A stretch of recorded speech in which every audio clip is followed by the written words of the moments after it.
అర్ధరాత్రి సమయం. ఇంటికి వెళ్లాలని ఆత్రం, కానీ బస్సు దొరకలేదు. అయితే ఆ వ్యక్తి బస్సు కోసం ఎదురు చూడలేదు. ఏకంగా ఆర్టీసీ బస్సునే స్టార్ట్ చేసి తీసుకెళ్లాడు. అతను డ్రైవర్ కాదు, కండక్టర్ కాదండోయ్.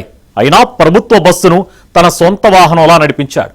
కాసేపు రోడ్డుపై పరుగులు పెట్టిన ఆ బస్సు చివరకు పోలీసుల చేతికి చిక్కింది. బస్సు లేకపోతే బస్సునే తీసుకెళ్తా అన్న ఆలోచన అతన్ని జైలు బాట పట్టించింది. మరి అర్ధరాత్రి జరిగిన ఈ షాకింగ్ బస్సు దొంగతనం వెనక అసలు కథ ఏంటి? అర్జెంటుగా అతను ఊరెళ్ళాలి.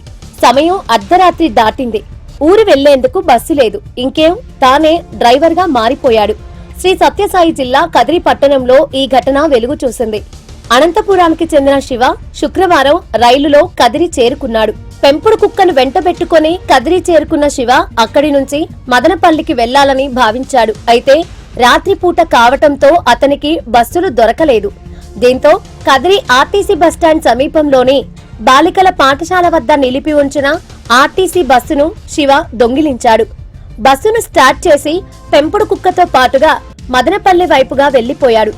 శనివారం తెల్లవారుజామున 4 గంటల సమయంలో శివ బస్సును తట్టివారిపల్లి బైపాస్ వద్ద ఆపాడు.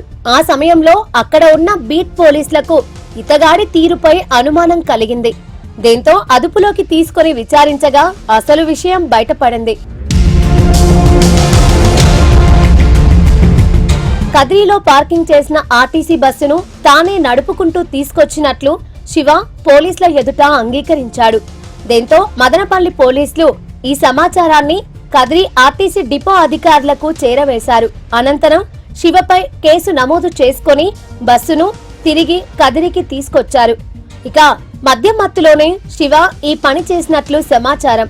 మరోవైపు మార్గమధ్యంలో శివ బస్సును నిర్లక్ష్యంగా నడిపినట్లు తెలుస్తోంది.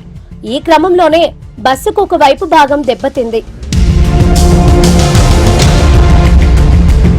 బస్సు చోరీకి సంబంధించి పోలీసుల విచారణలో శివ పొంతనలేని సమాధానాలు చెప్పుకొచ్చాడు. మద్యం మత్తులో ఈ పని చేశాడా లేక వేరే కారణాలు ఏవైనా ఉన్నాయా అనే దానిపై పోలీసులు ఆరా తీస్తున్నారు. మరోవైపు డిపోలో బస్సుకు డీజిల్ పట్టి పార్కింగ్ చేసిన బస్సును ఎత్తుకెళ్లిపోయాడని బస్ డ్రైవర్ చెబుతున్నారు. ఉదయం నాకు 5:40 ఫోన్ కాల్ వచ్చింది.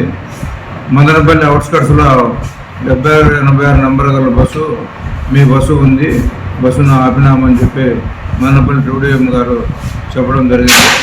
విషయం తెలిసిన తర్వాత ఆ బస్సును డిపోకి పంపించి అది తీసుకొని వెళ్ళినటువంటి మనిషిని కూడా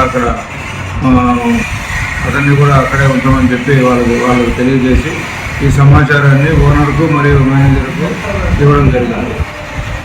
తదుపరి విషయం తిరిగి మేము తెలిసిన తర్వాత చెప్తాం. ఇటీవలి కాలంలో ఇలాంటి ఘటనలు పెరుగుతున్న నేపథ్యంలో ఆర్టీసీ బస్సులకు కూడా రక్షణ కరువైందని ఈ విషయం తెలిసిన జనం గుసగుసలాడుకుంటున్నారు.